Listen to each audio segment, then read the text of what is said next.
Standing split kicks are one of my go-tos for active flexibility for our front splits because they're a really great deep hamstring stretch.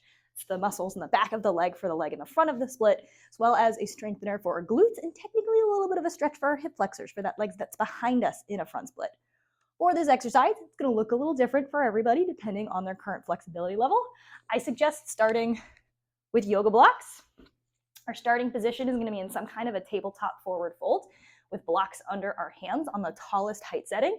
And I want your starting position to be a comfortable amount of forward fold. So if you've got tighter hamstrings, that might mean bending your knees a lot so that this feels like, we'll say 5 out of 10 intensity on the stretch in the back of our legs, but we've got our back really flat. What I don't want is for you to really be straining with straight legs, rounding your back, barely getting your hands onto your blocks. That's going to make this exercise a little less comfortable. So starting in a version of a forward fold with hand on blocks, that feels like a comfortable stretch in the back of those legs. If you could hang out in this position and this doesn't feel like a stretch at all, you're welcome to make your blocks lower or take your hands to the floor, as long as you're still in a position where that back is flat and this doesn't feel like a super crazy stretch in the back of those legs. So from our comfortable forward fold as a starting point, we're going to shift all of our weight into our left leg, extend our right leg behind us. Right leg is going to be the working leg. Both hip bones are going to stay pointing down towards the floor.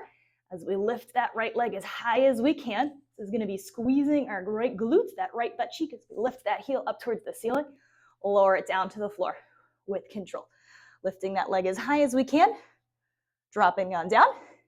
If you've got tighter hips or this is something you haven't trained before from a strength perspective, your goal might be just trying to get that lifting heel up towards your butt. If you're someone with a bit more flexibility, that foot might be going higher.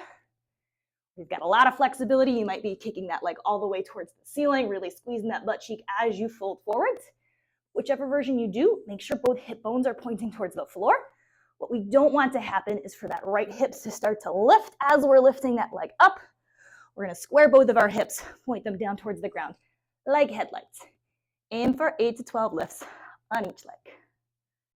If you liked this video and you're looking for more free flexibility training advice, there's a lot more where that came from on my website, where I regularly post blog posts with stretching tips, as well as detailed stretch breakdowns like this video. You can check it out at DannyWinksFlexibility.com.